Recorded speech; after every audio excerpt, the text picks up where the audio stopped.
Hey, it's James calling. I'm calling you, leaving a message from the Berkshires, Western Massachusetts, the beautiful Berkshires. I was listening to this newest podcast, and they were talking about Russian and translating Russian into English. And I was a Russian major in college. I lived in Russia, and I speak Russian, and read Russian, like Crime and Punishment in Russian. So I've a lot of knowledge with it. And what I can tell you is Russian is always written as a double entendre. And I'll give you a very quick example. The main character in Crime and Punishment's name is Raskolnikov. Raskol refers to a split or schism, and that's about his schizophrenic personality. His best friend, Razumikhin, Razum is sense or reason. So that's it with that. I'd love for you to check out my pictures. My website is wateroxphotos, plural, wateroxphotos.com. And you can see where I live. They're just photos of the Berkshires. I love your show. You're a cool dude. The planet's puppet masters almost surely have a plan. There's clearly maybe something there beyond the realm of man. And until you've thoroughly tested every last close-trusted view, I find the more you think you know, the less you really do. That's true, Dr. Zayas. Very well. Where would we be without THC? 'Cause we know they're lying to us, just don't know to what degree. Yeah, where would we be without THC? The Higherside Chats show, Greg Carlwood and Company. Holy hell, Higherside Chatters, drinking a little drink, smoking a little smoke, and making sure my third eye is thoroughly squeegeed clean. From sunny San Diego, I'm Greg Carlwood. And folks, we realize just how many holes our history really has, and we entertain a lot of ideas in the hopes to demystify the past and come out with a clearer picture of the human story. And sometimes these threads of research lead us to conclusions that are hard to fathom, and the answers sometimes become more epic than the questions ever suspected. Like, what if some of the most enigmatic structures we speculate about can be connected through the use of a lesser-known set of measurements? And what if these ancient measurements remained preserved in the deep recesses of Freemasonry? And what if these builders didn't stop at the Earth? Well, these are just a few of the stops on today's roadmap to realization and the crux of the decades of research done by today's guest, Christopher Knight. Chris became a writer almost by accident, as his curiosity into Freemasonry and megalithic structures led to a series of books written and co-written about this deep and deserving rabbit hole, including titles like Civilization 1, Solomon's Power Brokers, Who Built the Moon, Before the Pyramid, and most recently, God's Blueprint. A topic I can't wait to get into with the man who knows the plan, Christopher Knight. Welcome to THC. Thank you, Greg. Good to be with you. I do concur, good sir, and I'm very excited for this. The subject matter you've been studying and the connections you've made really do blow my mind. And I suppose a good place to start is at the beginning, which I believe was an interest in Freemasonry, right? Completely accidental beginning, yeah. In my early 20s, I thought, what do these guys get up to? I've read bad things about them and some good things, and I thought the best way to find out is to join, but that didn't throw any light on it at all. So I spent many decades trying to find out where their rituals came from.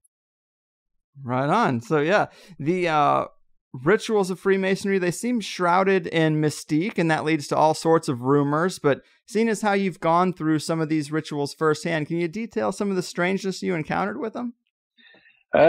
Yes, because there's very, very little that's actually secret in Freemasonry. And when my first book came out, a lot of Freemasons thought I was telling secrets, but I have never, ever once told a secret I wasn't allowed to tell, because there really aren't too many. But I joined to try and find out what these guys got up to, and the rituals were seriously weird, every bit as weird as I expected, and stranger again. And then after a couple of years, I kept saying, well, what's this about? You know, we do these rituals to bring in candidates, and then we do more rituals to bring in more candidates. What's the output? Nobody knew, and nobody knew where the rituals came from. So I thought I need to try and find out. I mean, they're seriously strange. Mm-hmm. And most Freemasons will tell you, oh, I can't tell you what I do because it's a secret. But it isn't a secret at all. They don't tell you because they're embarrassed, because if they told you what they did, it would seem like, you do what? That's crazy. Why'd you do that? And they'd have to say, well, I don't know, really. You know, it's easier to say, well, I can't tell you, it's all secret, but it's not at all. The only secrets are the means of recognition, which are completely ceremonial and totally unimportant. The actual rituals are published, So most of them, it gets more tricky when you get to the 33rd degree of the Scottish Rite, but there's a little more shrouding going on there. But there's all sorts of degrees around the world, which I've joined many of them and been involved with many of them. But I've kept relatively junior in mainstream Freemasonry deliberately so that I can learn more without being compromised. But all of the basic degrees, obviously, I went through in the 1970s. Interesting. And I know you did also put a lot of energy into tracing Freemasonry back as far as you could. There seems to be a lot of different theories and ideas on the subject, but what did your research show when you looked into it? Well, you don't need to get too theoretical about it because there is a great deal of evidence. It takes a lot of digging out. I've managed to get back about 6,000 years. I originally expected to get back 400 or 500 years because I have no interest in the esoteric or weird ideas or anything that I used to think of as airy-fairy. And I thought it was just very matter-of-fact. It's far from matter-of-fact. And it's very complicated. But there is hard evidence of connections. A guy called Robinson did some fantastic work connecting modern Freemasonry with the Templars. That was one of the early routes that I checked out. He wrote Born in the Blood and became a Freemason on his deathbed, in actual fact. And it was relatively easy. It only took a few years to substantiate that was correct, that the Knights Templar, or the rituals used by the Knights Templar, appear to be the source of the core rituals within Freemasonry. So I then spent 20 years finding out where the Templars got their rituals from by tracing back ancient Judaism. Man, that's interesting. So you trace Freemasonry back 6,000 years, this tradition, back to the Knights Templar. That's well established. If we go before that, are there any groups that had this body of knowledge that we might recognize or are worth noting? Well, a body of knowledge, it is for sure. But that makes it sound like it's something in a chest, very contained. It's much more.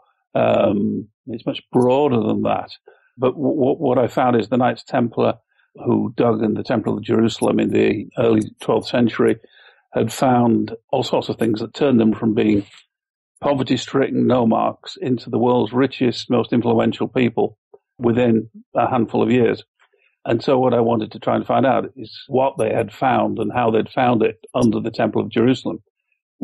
And the Temple of Jerusalem was destroyed in 70 AD by Titus, the Romans, who killed 1.3 million Jews, according to the available evidence, in this terrible war. And the Jews, the Essenes in particular, hid their documentations under the Temple of Jerusalem and in other places, such as Qumran, where the Dead Sea Scrolls were found, which record what was buried under the Temple in Jerusalem, tell us exactly where they were and what was buried. So everything was put underground at this period in the first century, very shortly after the killing of Jesus Christ and his brother James. This terrible war sprang up and everything was buried. So I had to try and work out what it was that these people possessed that they buried that could have been dug up. And to do that, this was purely for personal interest. I wasn't thinking of writing a book or sharing the information with anybody particularly.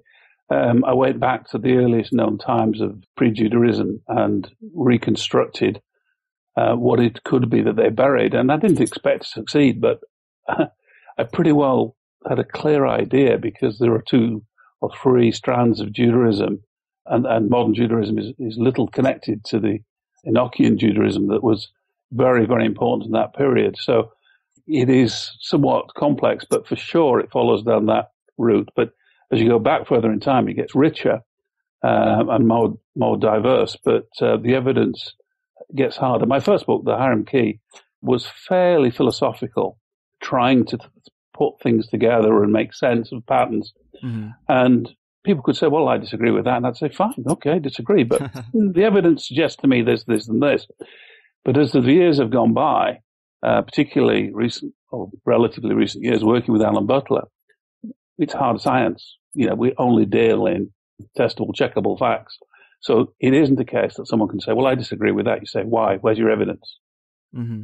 We're talking about testable, checkable, scientific facts now, which is very unusual in this arena, because archaeologists and theologists can be the world's worst for coming up with grand theories of the way things are, because they've got a wonderful degree from the right university and they think their opinion is therefore extremely valuable to mankind, rather than actually setting out to prove what they're saying is correct. So it's somewhat unusual to be dealing with hard facts in this type of arena. But on this journey, particularly in recent years, I've undergone a major change in what I accept as being real, because I was very, very sort of matter of fact and very disapproving of what you might call fringe theories. But now I'm in possession of what is deemed by many to be a fringe theory, but yet I have the evidence to substantiate it. And many heavy-duty scientists have looked at it and said, my God, yeah, you're right. That's checkable, testable, correct. So there's a bit of a battle going on here, but sort of standard wisdoms get passed down universities, even though they're complete bunkum. So it takes a generation to shift some old nonsense. Yeah, I hear that. And it is just a fascinating amount of research you've done. And I guess to segue into the study of measurements, that's kind of where a lot of this evidence gets into some really outrageous concepts that I don't think many people are familiar with. But talk to us about how this interest in Freemasonry led you into this study of measurements. Well, everything I've done, even though the various books I've written seem to be on, or can appear to be on, quite different subjects, everything is a continuum. Everything follows through. But there was something of a break point. And that's, I guess, when Alan Butler read some of my material, and he contacted me and said, I don't quite know why, but he said, I think my work is meeting your work here. And true enough, when I met him, it was indeed. And the origins of Freemasonry lay in the understanding of stones, but not stones for building houses per se. It's stones that were used in astrological observation. And in ancient, super ancient times, things like Stonehenge and structures that were built to observe the moons of stars and planets and so forth. That's what the stonework was all about, like the ancient monuments. And there was a particular period when Alan and I stepped back to look at some work done by one engineer from Oxford University, a renowned professor of mathematics. The building of mathematics at Oxford University is named after him today, the Alexander Thom building. Now, this guy was a genius, and he spent 50 years surveying megalithic sites, and he identified that there was a standard unit of measurement, or a series of measurements around this one core unit that had been used that is more accurate than anything we do today in terms of building. It's like human hair's width. And everyone thinks that the Stone Age period was completely the Flintstones, sort of rough and ready, sort of playing your records with the beak of some bird, Right. But it wasn't. It was super science. And he argued this, and the archaeologist said, oh, you're an idiot. You're just an engineer from Oxford University. What do you know about archaeology? We shall ignore you because you're wrong. And he said, look, I don't know why I'm right, but I've surveyed hundreds and hundreds of sites over 50 years from northern Scotland down to western France. And I tell you, this unit was used everywhere, over 1,000 years and thousands of square miles. So I came up with the one thought, which was, if this unit of measurement really did exist, it wouldn't be an abstraction. Someone didn't wake up one day and say, hey, I think this is a really neat length. Let's everyone use it. Right. What is it? What's this length? Well, it's just the length of this stick. So let's make this the holy stick.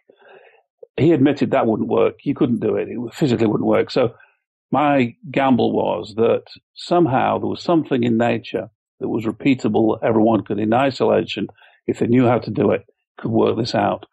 Well, it doesn't take too long to work out that there's only one thing. Thomas Jefferson did it. when he set out to make a new system of measurements for the new USA, although they weren't adopted, and that is the movement of the Earth on its axis, which is perceived as the stars moving overhead.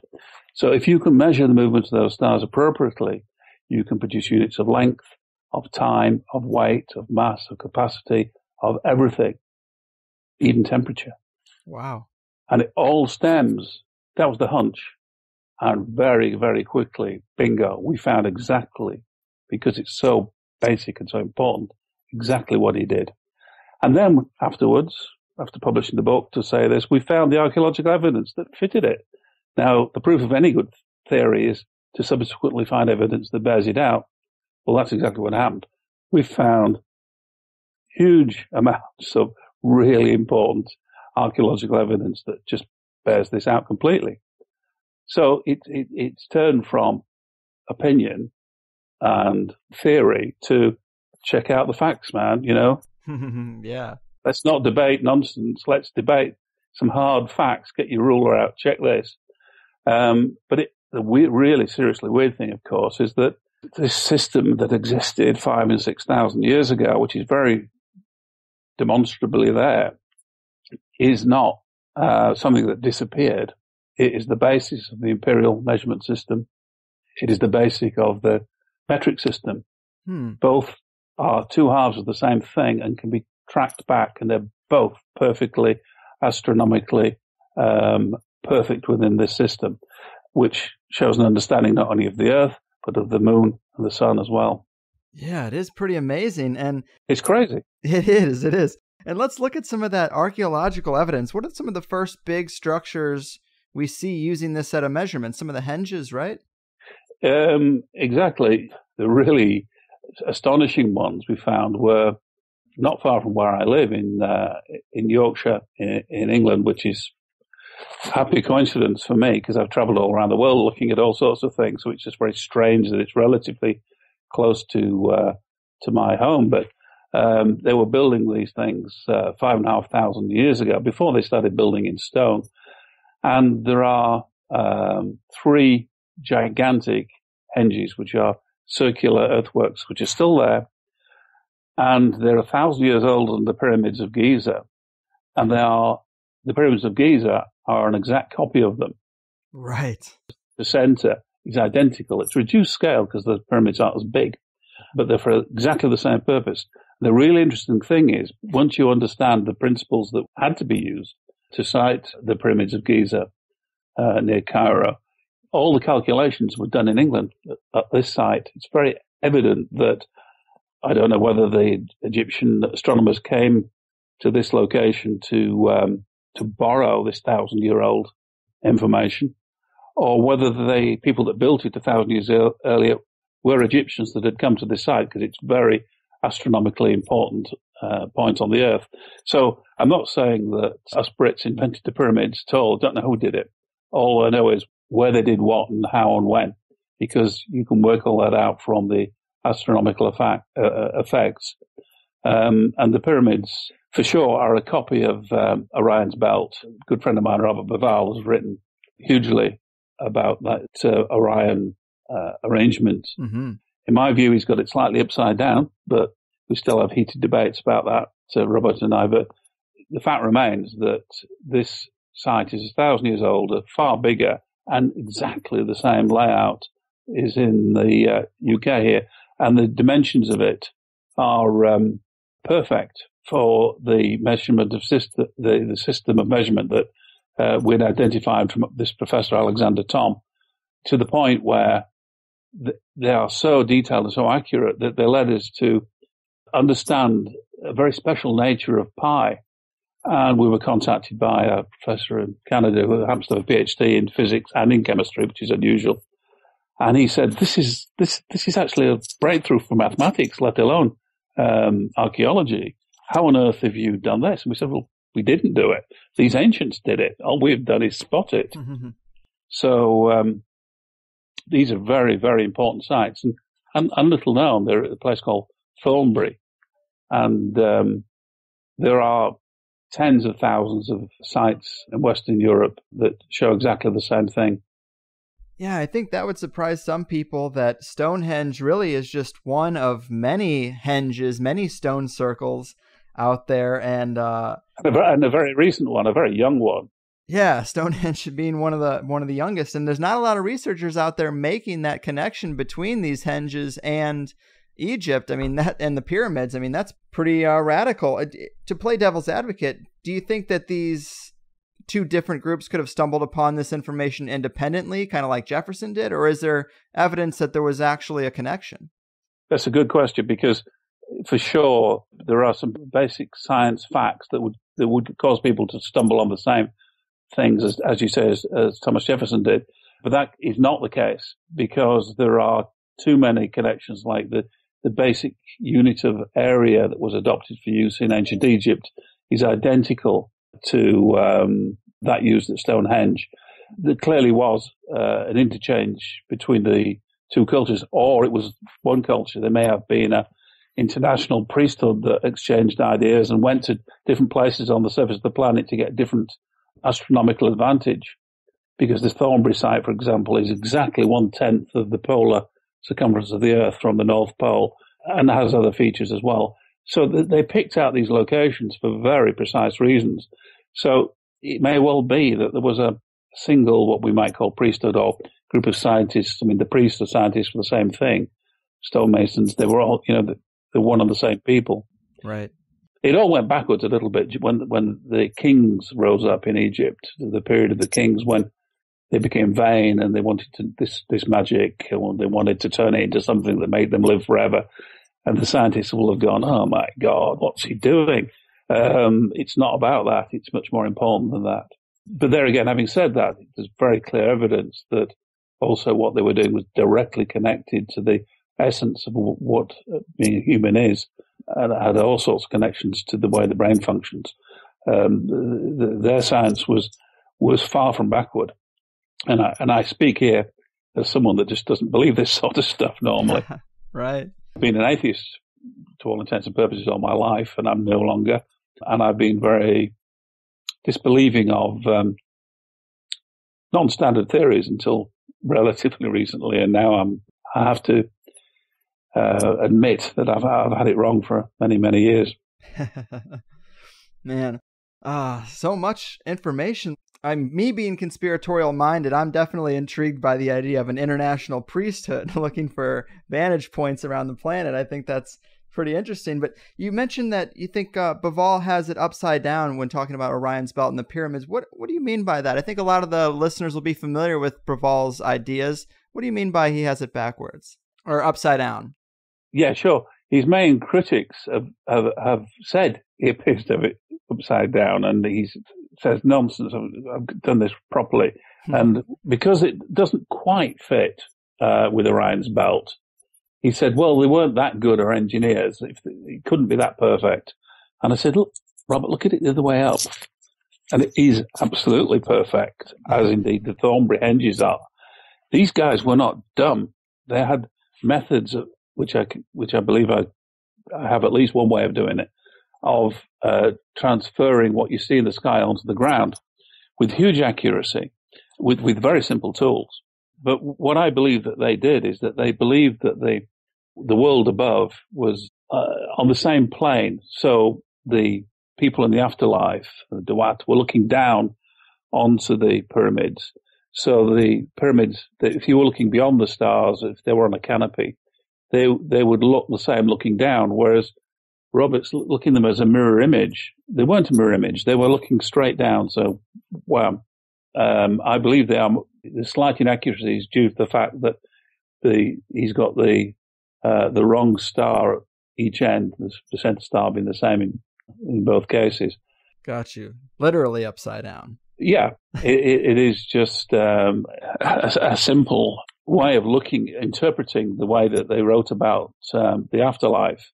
They looked down to the earth from above, and they saw that if you took the pinnacles of the pyramid, the three Giza pyramids, and other pyramids upwards, they would map onto the stars under their feet, if you see what I mean. Mm-hmm. Which is a very simple way of looking at it, and it's then perfect.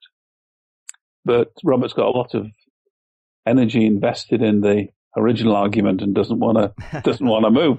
Good, fine. We continue to have the debates and over a few beers every now and again, because I have a house near where he lives in Spain. So we have get-togethers, and his brothers are very scientific. He's an architect, and so we have some good heated discussions. All good fun. Right on, man. Sounds like a great place to be a fly on the wall. Now, the listeners should know we did just take a slight break to switch your microphone because I was noticing a crinkling sound in the background, maybe a loose wire or something, but I think it might have been a bit distracting, so we did change it up. But to hop back into this thing, when we're talking about ancients having superior knowledge and how this could be, one of the major ideas is that of an international priesthood, like you mentioned, culture seeders, or they've been called the Watchers, which I'm sure we've all heard of. In your work, you've also referred to them as an unidentified creative agency, and I like that term too. But you mentioned that there are localized differences in the material in the various pockets you found it used, but the commonalities are pyramid building and Venus worship, and it's a curious thing. But why do you think these two tenets were always so important? Pyramids seem to appear in every culture around the world, and I don't quite understand that, other than they are artificial mountains, if you like. So if you want to reach to the gods, you go to the top of a mountain, traditionally. So if you don't have a mountain, or you don't have the mountain where you want it, you build a pyramid. And there were pyramids in the United States before Columbus, for example. Mm-hmm. They're in every culture.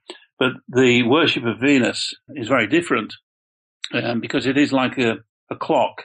Over 40 years, it perfectly measures time to an accuracy of a fraction of a second. So if you understand the movements of Venus every 8 years, and then more particularly every 40 years, you've got a superb calendar. And it was the way of timekeeping, the basis of timekeeping before atomic clocks were invented in the 1950s. So the tracking of Venus has always been super important to any scientifically orientated culture. And of course, science and astronomy has tended to become the basis of the magic and the voodoo as things regress somewhat. And lesser people who don't really understand the science think it's something to do with the gods and so on. So it sort of all merges, but it's heavy-duty science. Yeah, I think this thing about Venus is really so amazing, man. And I understand what you're saying about magical interpretations and regression, but I think there's a lot of real magic out there too. And I've heard the pentagram symbol itself, the five-pointed star, was derived from following the path of Venus. And I know you've done work on Rosslyn Chapel, which is another place where we see the path of Venus encoded, right? Yeah, there's... The Rosslyn Chapel has got really the six-sided star, which is the symbol of Jerusalem, because Rosslyn, it's not a chapel, never was a chapel, in my view, was built as a copy of the Jerusalem temple by the people who were the inheritors of the knowledge of the Knights Templar, who excavated under the temple between 1117 and 1127. Now, the six-sided star, the Star of David or the Star of Solomon or whatever you want to call it, which is two equilateral triangles on top of each other, is actually the astronomical zip code for Jerusalem, because if you measure the angles of the sunrise and sunset, they are 60 degrees. So they will naturally form that star. So that symbol is actually the symbol of Jerusalem, which was first adopted by the Knights Templar. It's not a Jewish symbol at all, or at least not a modern Jewish symbol. It's a super ancient Jewish symbol, but not Judaism of the synagogue of today. And in fact, the synagogues copied it from the Knights Templars in the Middle Ages because they thought, hey, that's pretty neat. So they started to use that six-sided star. But that is the basis of what's in Rosslyn Chapel. And a certain fiction writer that used Rosslyn Chapel in his best-selling book pinched my observation about that being the basis of Rosslyn Chapel, although he claimed it was carved into the floor, which it isn't. It's just the core of the design of the main structure. Yeah, I find that so fascinating how they could even do something like that. But So we have this connection between some of these old megalithic sites. We have Stonehenge and a connection to the Great Pyramids. Obviously, the builders had the same set of measurements. That alone is pretty radical. But tell us how the moon actually fits into this context. Well, I ended up writing a book provocatively called Who Built the Moon? Because Alan Butler and I wrote a book called Civilization 1, identifying the existence of these measurements, or this whole system of measurements from ancient times, based around what Professor Alexander Thom called the megalithic yard. We found that it was entirely geodetic in that it fits the Earth perfectly on the basis of a 366-degree Earth, because that's the number of degrees there were originally, because there are 366 rotations of the Earth in 1 year, and they considered one rotation to be a degree. It was later neatened up to 360 degrees in a circle just to make it more mathematically usable. But originally were 366, and this unit of measurement is perfect on the Earth. Now, then we discovered that it's perfect on the moon. There are exactly 100 megalithic yards to a megalithic second on the moon. There are 366 on the Earth, and there are 40,000 on the sun.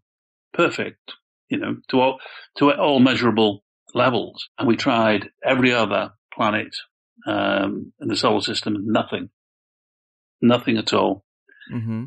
But it works perfectly for those three bodies, which is highly improbable. And then you start to look at what else is known about the moon, and it goes beyond improbable, as many Soviet and latterly Russian scientists and American NASA scientists and scientists from all around the world have observed. The moon is a very, very strange object. And it displays all the characteristics of being artificially created and put in its position. The mathematics of its structure are such that it's completely a copy and a yin and yang of the Earth, not only for its dimension and its movements and its spin. Every aspect about it is a complete twin of the Earth. And this doesn't apply to any other known moon anywhere. It reeks of a blueprint. There's design going on. Right. Yeah. You say in the book that it was built like a Swiss clock, and I really like that analogy. It is a hard pill to swallow for some that it could be artificial. I mean, something of that scope. But the more you look at space, I guess the more you see that the math is just too precise, that it couldn't have come about naturally. I'm far from the first person, and Alan Butler, my co-researcher on this, we're far from the first people to say this. Lots of people have said it for different reasons. We're just bringing in new evidence that is seriously hard, that supports what's already been said. Of course, the casual observer will say, what? That's ridiculous. Of course the moon's not. But then have they ever thought, why, in an eclipse, is it perfectly the same size as the sun? Does it just completely block it out? It's because the moon is 1/400th of the diameter of the sun, but it's 1/400th of the distance away. So they fit perfectly. Not 399, 400. And these numbers keep reappearing. It's deliberate. As Professor Paul Davies, a physicist, says, if you want to communicate over huge periods of time, you don't do what SETI does, send out radio messages. You put lumps of rock in space to communicate a pattern. And anyone with intellect will go, hey, that's not natural. That's weird. And will start to pay attention. And that's what is going on here. Now, okay, people may say, if they're listening now and think, that's ridiculous. Of course no one's built the moon. Well, that's fine. That's your theory. Try some facts. Look at the facts and then see if you can come back and say that. I mean, I would have laughed at it. I would have gone, oh my goodness, no. How silly. But having gone through the facts in detail, you got to come up and go, oh, I don't like this, but it's a fact. I have to know facts. You got to. And whenever a radical idea like that is proposed, one of my favorite things is when you do realize just how often, like you said, you're not the first to come to this kind of conclusion. And as radical as it is, when you look back at certain free thinkers, certain intellectuals who came to the same conclusion, it becomes a little easier to entertain when you see from different decades, different time periods, smart people, smarter than me, who actually will go out on a limb and say something like that. There must be some real indications. Lots and lots and lots of them. But you need to step aside and look in detail. I mean, Thomas Jefferson, for example, when he looked at ancient measurements, he said, how come a cubic foot of water holds exactly 1,000 fluid ounces of distilled water? He said, that is beyond all possibility. So he looked back at ancient measurements and said, something going on here from deep antiquity. This is not happenstance. This is not accident. There is some design deep lost in history going on here. And he was as smart a guy you will ever come across. I mean, he and his fellow founding fathers were just like geniuses. But the work he did there with the tools that he had available was astonishing. But he's just one of many. There are all sorts of people coming to the same conclusions for different reasons. And it's very easy just to go with the status quo and think, oh, of course, the moon's a natural object. The fact it's completely different in its structure to anything known in the universe is, well, I didn't even know that and probably unimportant. It is important. Do learn it. Mm-hmm. These things are so important. If we want to understand our future, we have to understand our past. And if something is going on, something big is going on, of course we need to know about it. Of course. And in terms of devolution, I really do see this. I mean, the old founding fathers did seem to be on a higher level versus the politicians of today.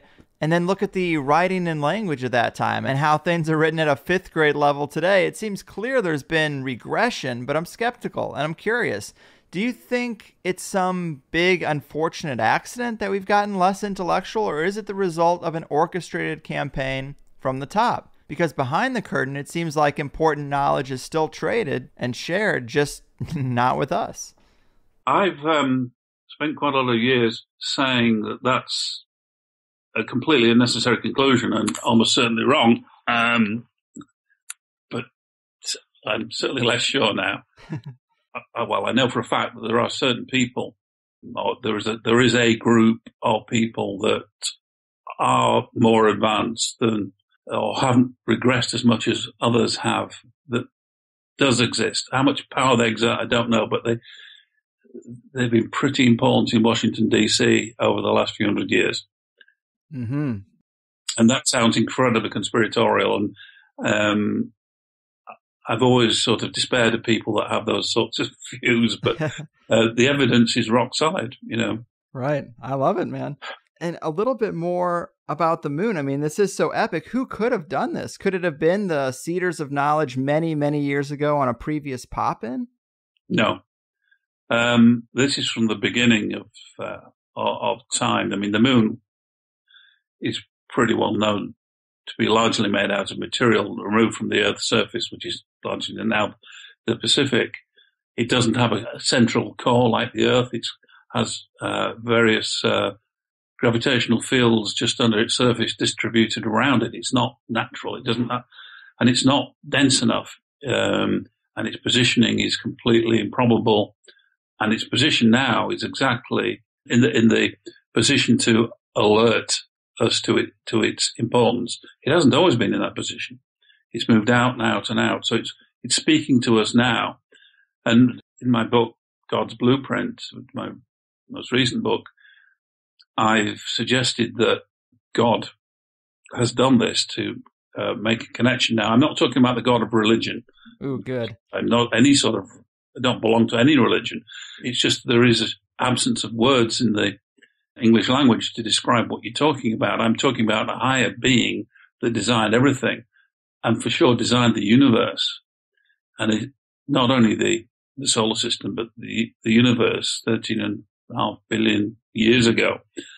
And in my view, the whole thing was done for one reason, and that was to produce humans, which sounds very arrogant, but I've got good reason for believing that to be the case. Obviously, I can't categorically prove that. I can prove that the solar system does. But the laws of the universe are completely improbable to produce us. So I certainly don't see any evidence that lots of people will argue with me with this, but I see no evidence of there being any other life, intelligent life, anywhere in the universe. I think we're it, and we have a huge responsibility as such, because we're the leading edge of the Creator, and that I call God, and this entity. And there are ways of explaining what this entity might be, but that's pure theory. But the fact is that it's pretty indisputable that there is a design going on here. I mean, take Professor Anthony Flew guy, for example. He was probably the greatest philosopher of his age.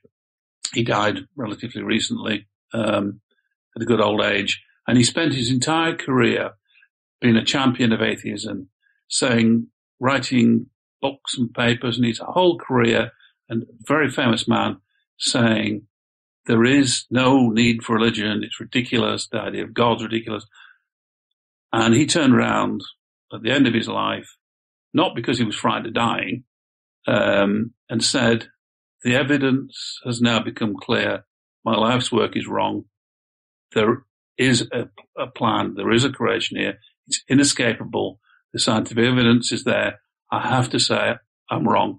And he died without any religion. He didn't believe he was going to go to heaven or anything like that. He just said, there is a grand plan. Believe it. Take it on board. And there's lots of people like that. The majority of people who are scientifically trained in the USA, for example, either believe in a creator or are completely open to the idea. Only a minority have rejected it. Yeah, it's an interesting dynamic for sure. When you look at the details of the sun, moon, earth system, yeah, you can kind of rule out randomness as the factor. But if we are if there are no other intelligent humanoid creatures in the universe of any kind, what's the deal with this God, this creator, this higher being, where obviously there's some type of life that isn't human? Not so, no. I mean, that's a very, very ancient argument. Thomas Aquinas sort of dealt with that one a long time ago. That you can't say because there is a God, there must have something gone before it. So who created God? And the Bible was originally in the plural, that God was talking there was a group of them talking and said, let us create man in our image. It was all plural. But that's just folklore, of course, but it's interesting. But I think there is a force there, and there are candidates. It's possible to philosophize about candidates, but I think it's important just not to try and solve that one.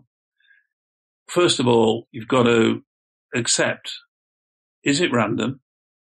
Are we just the sort of result of complete happenstance of just lumps of atoms crashing into one another from this presumed Big Bang? Or is there a God of Judaism, of Christianity, of Islam, Hinduism, whatever?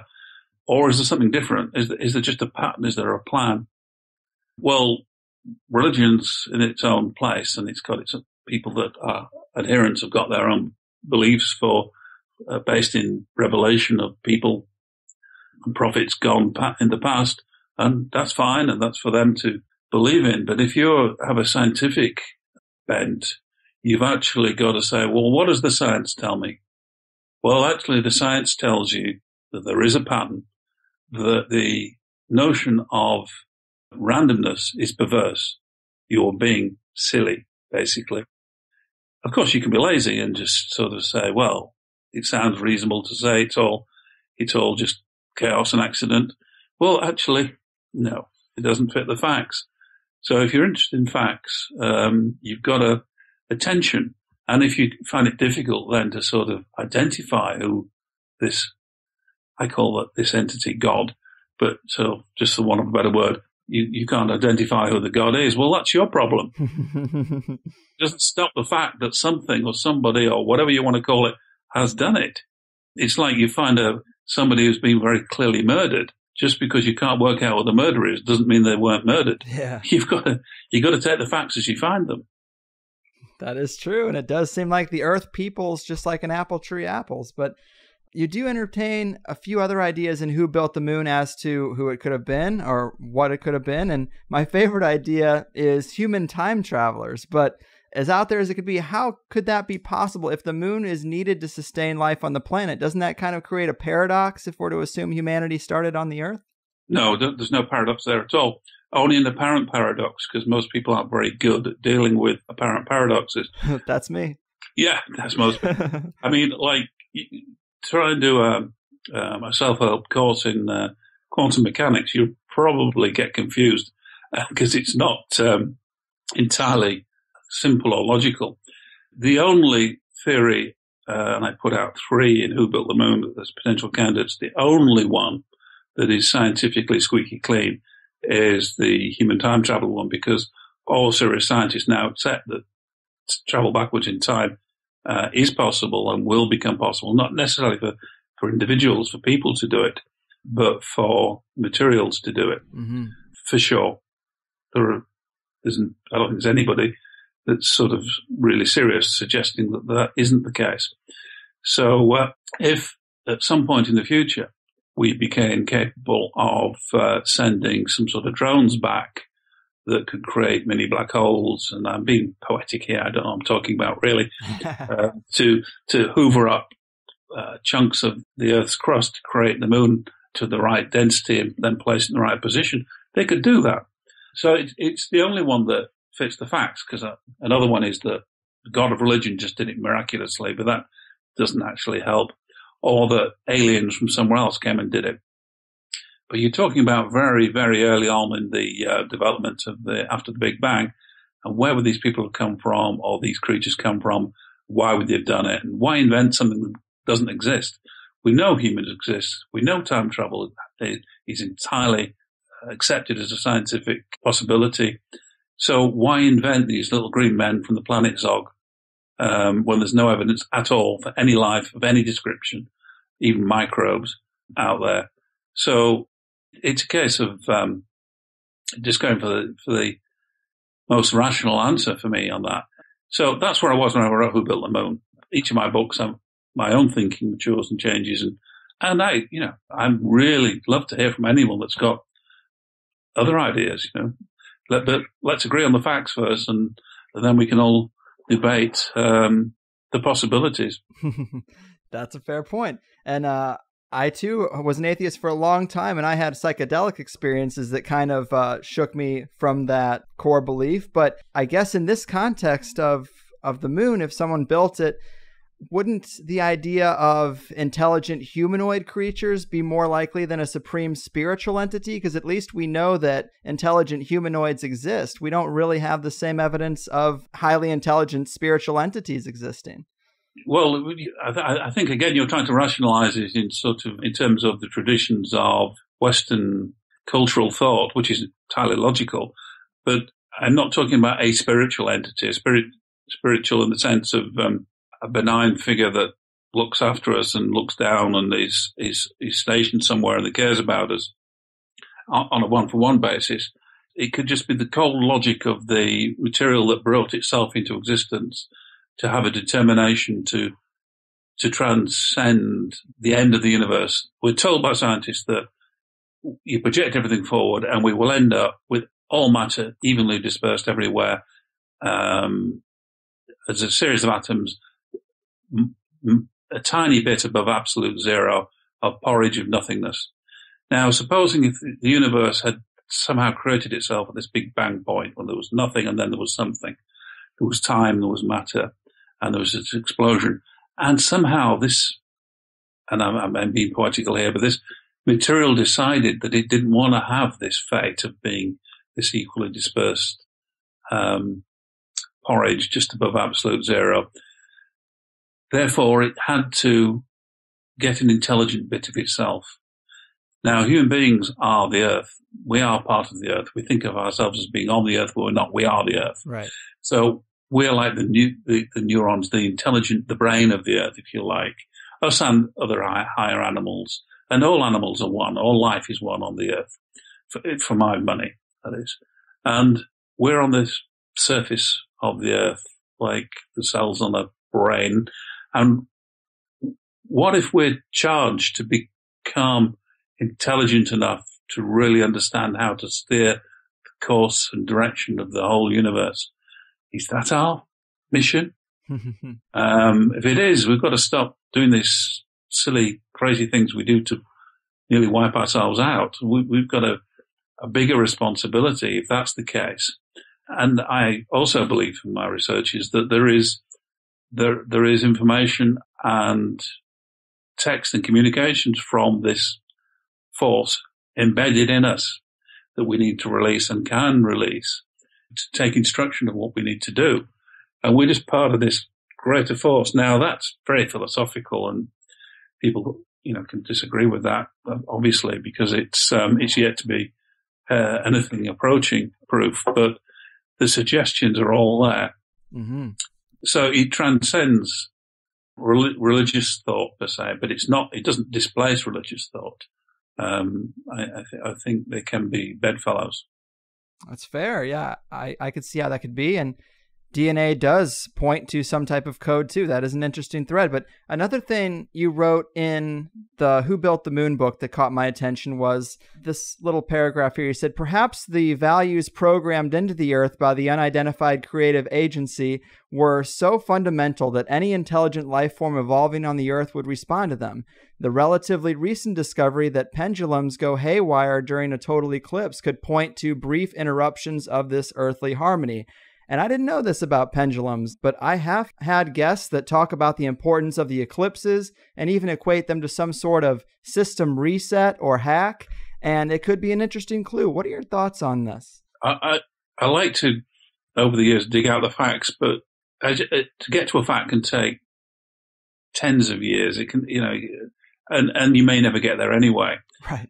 On the journey, I've spotted odd things, weird things, or things that don't quite fit, and you can't make sense of them. So you park them up in the corner over here, in the top left-hand corner of your brain, and you carry on. And then 15 years later or whatever, something pops up, and you think, I think I know that piece fits in the jigsaw puzzle now. And pendulums are like that. I had to look into pendulums. Thomas Jefferson used pendulums. It's the way of measuring. It's the basis of all measurements to swing a pendulum, because it's so mathematically perfect and precise.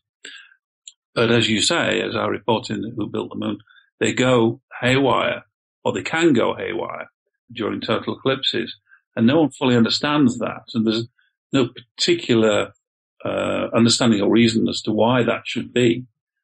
And it sort of points, this is something in the corner of my mind, I'm waiting to find out what it might mean. It sort of points to there is some change in the way gravity is experienced. And of course, we don't really understand gravity. There's been some good progress made recently into understanding the nature of gravity. But this long distance acting, very weak force, it's to do with the mass of objects, but it changes under this. Once the moon passes in front of the sun, for example, and shields the Earth in its normal daylight condition from the rays of the sun or the gravity of the sun, they can go, woo, but nothing else can make them do that. Earthquakes can make them shudder, of course, but there's something going on, and it's well worthy of fuller investigation. But I'm just, like Thomas Jefferson, I'm a curious amateur. That would take, some serious physicists, astrophysicists to investigate. Right, but there are some seriously interesting threads there. Definitely over my head, for sure. But yeah, me too, yeah. Another interesting aspect of your work is that this measurement system isn't just reserved for ancient things. It's also embedded in Washington, D.C. You mentioned it a little bit ago, but we know Freemasons played a huge part in this setup. What can you tell us about its incorporation into Washington, D.C.? The interesting thing is that the ancient structures, such as I was describing, these henges in England, Stonehenge included, they exhibit the use of this so-called megalithic yard, identified by Alexander Thom, 82.966 of a meter, centimeters, 82.966 centimeters. Incredibly accurate. And they were used in units of 366. Now, I'd been looking at henges all over Western Europe for patterns of using this system, and 732 around the circumference, which is double the number of megalithic yards for the horizon. Getting complicated there. But I happened to look at Washington, D.C., and I was looking at the city from Skype from above. I was looking for something, because I was about to go to Washington, D.C., and I was looking for something else, and I spotted this sort of circle, which includes the vice president's residence. And I thought, whoa, that looks remarkably like a henge. And it was a henge, but it was built by the U.S. Navy. Wow. And it was built by the U.S. Navy back in the 19th century to create naval charts. And they had built it to megalithic standards and units. And I thought, that is seriously weird. Yeah. Then I came further down into the city itself and started looking at the layout of the design. And the whole damn thing is built using megalithic yards and 366 units between all of this DuPont circle and every little bit of the city.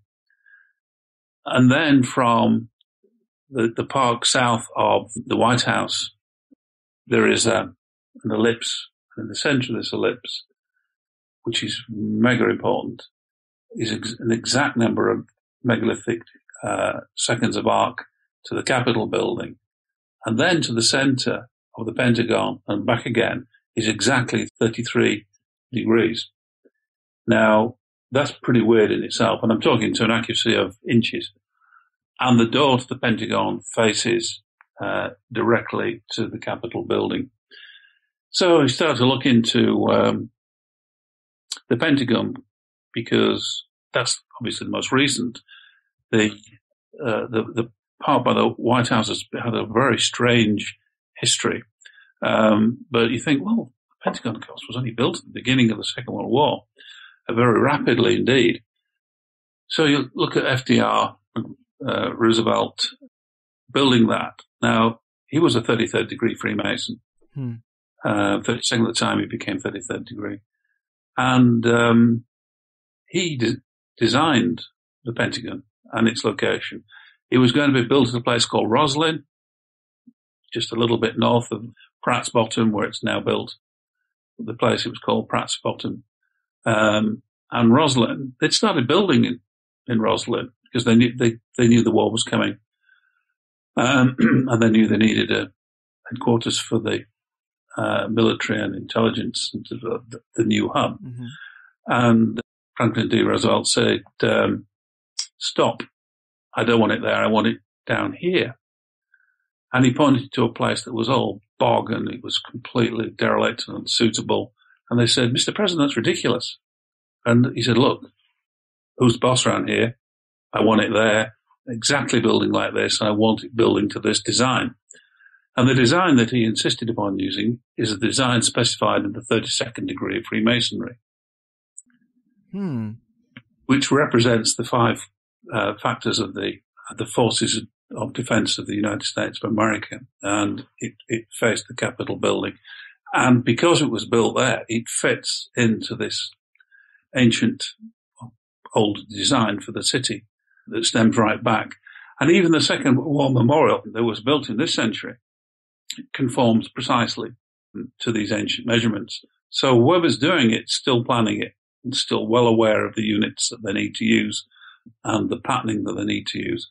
So as a Freemason, I've been on television and radio in the US and giving talks so many times to people who said, is there a Masonic conspiracy? And I said, don't be ridiculous. Of course there isn't. It's pretty harmless. But then this happens. So I spoke to a friend of mine who's a 33rd degree Freemason in the US and said, what can you tell me about what goes on? Because I can find anything I want about any of the degrees. But the 33rd degree gets a bit difficult. I'm a member of the 33rd degree, but not of the Scottish Rite, of a different rite. So he explained to me that they actually took their instructions from somebody that came from outside, from the Supreme Council. Who do they take the instructions from? They take it from somebody outside. Where does he come from? Well, nobody knows. And he tells you what to do and think, and there's no voting, there's no argument, you just do it. Yes. Wow. Who is he? We don't know. What? Wow. So at the top of Freemasonry, they're basically just listening to some puppet master, some Supreme Council that they don't even ask questions about where it comes from. I'm not going to get popular for saying that, but because I've spent so many years defending Freemasonry. And it isn't Freemasonry because, strictly speaking, there are only sort of 4 official degrees and the Scottish Rite isn't officially Freemasonry. But I spent a lot of years tracing back the original degrees of the Scottish Rite of Freemasonry, and they're actually very different in large parts of the ones that are used today. They've been changed out of sight. And the original ones are far more interesting. But it does appear that there is a conspiracy, for want of a better word, and despite being called conspiratorial, I'm not. But I don't know what's going on. But it appears to be a beneficial conspiracy of trying to draw things together for the benefit of people generally in the way that they see their interpretation of what is right. So I don't think there's anything, my reading is there's nothing negative about it. I mean, Washington's a beautiful city and they've built that, and that's great. It is, but it's caused a lot of damage in the world too. Well, that's the politics that come out of Washington that's obviously fully debatable. Now, whether these people also have an overview, I mean, they certainly had control, it would appear, over Roosevelt. And you wonder what else they have influence over. Right. But I really don't know the answer. Again, I'm just bringing up the facts and, let others join in the discussion about what it actually means. Fair. I get that. Awesome. Well, I can't thank you enough, man. I really do appreciate it. A great show hinges on a great guest, so I couldn't do it without you. But would you like to remind the people where they can get your books and anything else you have going on? I don't have a website because I don't have time with my proper job, my proper company. But obviously, all bookshops, Amazon or whatever, in Kindle or print version, God's Blueprint being the recent one, Civilization 1 being the book that kicked this whole measurement thing off. And it isn't too intimidating in terms of numbers, Who Built the Moon and various other ones. But God's Blueprint, I think, covers my change from being an atheist to believing in something quite huge. So Amazon, I guess, or any bookshop. Right on. Amazing. Well, Chris, it's been an honor and a pleasure. Mad respect. Take care of yourself out there. Thanks, Greg. Good to talk. All right, people, there we go. Now that is a THC I feel like we can be proud of, right? I think Chris has done a lot of research that is well worth hearing out. Connections between the makers of the pyramids to the makers of Stonehenge through the use of these measurements is quite a claim. Following them through Freemasonry is an intriguing road too.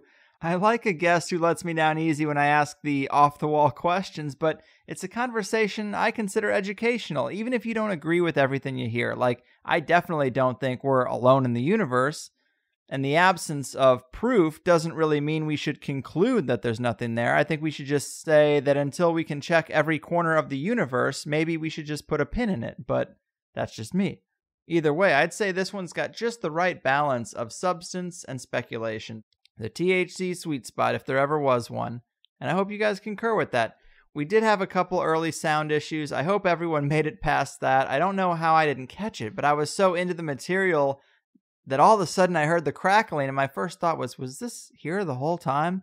And going back, yeah, it kind of was. So, sorry. I go crazy about stuff like that, or at least you should. It did work out, though, minus a few AOL Messenger chimes on the guest's end, but what else is new? Here we have the 4th show of the month. Next episode, we'll have a Money Bomb winner. Keep an eye on your emails, people. And actually, I really got to ask you for a favor. God, I feel you cringing already. Another podcast host with a favor. Yeah, I know I'm not the first, but I'd just like an iTunes or Stitcher review from you if you can. I barely ever ask because honestly, you got to be operating on a higher level than begging the audience for iTunes reviews every show. But because I almost never ask, I see shows that I know don't have the same following, but they've got twice as many reviews, and those stupid things do matter. The system will put a well-reviewed show in front of more people, so do me that kindness if you can. It allows these fringe ideas to reach more people. Let's spread those breadcrumbs, because I just ask a couple times a year, and really, that should be all that's needed to keep us in the game. I do have a rating system on the Plus site, of course, but that doesn't go anywhere. That is just for me to see which shows are more popular than others, so don't feel the need to give me just a 5-star review on that, because it's arbitrary, really, unless you think the show was that good. So I would appreciate it, but it's not the end of the world if you're busy. The bigger deal, of course, is Plus. God, I wish everyone could and would just sign up. And I don't do any of this shady business of teasing things or asking a guest to hold off on their material till the second hour. I see shows that do that, and that's messed up and not really fair to the guest who wants the material to reach the largest audience that it can. So I shoot straight, and whatever happens, happens. But of course, the conversation gets deeper as it goes on, only natural, and I want every listener to hear it all, but I can't pay the rent with what I want. So help us both out. The archives are all there. Every show you've heard that you liked is double in length and sitting there waiting to be checked out if you just toss me $5.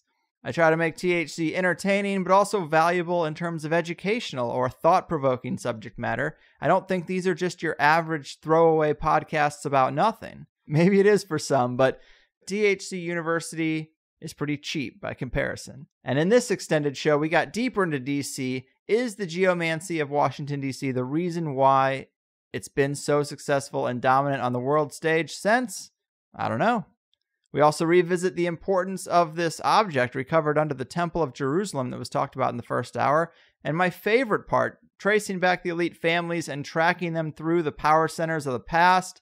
As we get into the elite, I had to ask if we see these measurements in the City of London or the Vatican. Had to ask Chris's thoughts on other conspiratorial scapegoats, the waning influence of America, and where the hidden hand might be shifting to. All good stuff. I mean, if you remember, Chris said he's been told firsthand that 33rd degree Scottish Rite Freemasons have their agenda set by some puppet master in the shadows. I mean, that was really interesting, right? Frater X, you might remember a while ago, he wrote a book about this Trojan horse of Freemasonry he considered to be the Scottish Rite. If you go back and listen to that show, I think it ties in here very nicely. We also talked about Atlantis or pre-cataclysm civilization and other fun stuff too. I highly recommend it. As for other news, the Q&A thread in the Plus forums is filling up again. I love how active they've been. I've been trying to get on there more. I definitely read everything. I'm still trying to get email notifications set for forum replies. That becomes the one thing that's hard for me, is refinding a reply that someone might have given me. But the private messaging system is working great. And if you have any issues at all over there, just private message me, because I will get that a lot easier than an email or a Facebook message amongst the chaos that is those inboxes. And I'm going to have to do a second Q&A bonus show soon, no doubt. I'm also hoping to have Graham back on in about 30 days-ish from now and have the Armenia video done right along with it. I think that's appropriate and a good timeline for that. And the best bit of news, really, is this, because so many listeners like the closing songs that I have worked on with Lauren Silva specifically.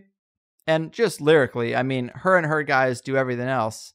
But we did a couple more, and I really, really love this one that I'm going to play today.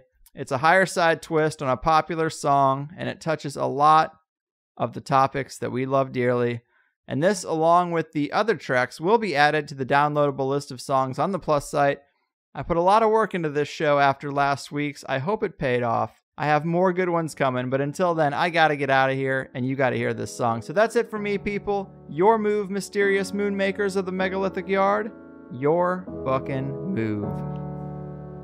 Oh no, you see, the world isn't random, it's attached to puppet strings, control over everything. The 9 to 5 is trying to steal ya. Now don't that job seem silly? Hello, can you hear me? Or should I play back recordings from some spying agency? Wish we were younger and free. I'll be thankful when it's all exposed, the vast conspiracy. There's such a difference between us and the damn brush.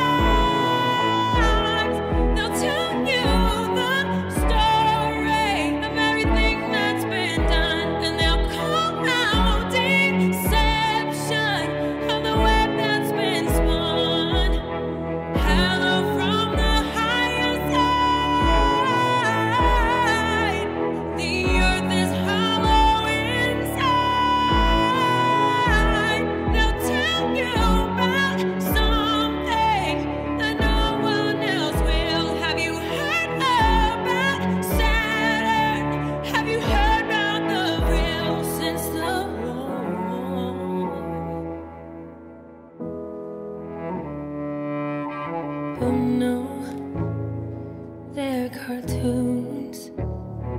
It's so typical of me to talk about this stuff. I'm sorry, that's good and well. Did you ever hear the argument that nothing really happens? It's no secret, and that the best is plus. It's done.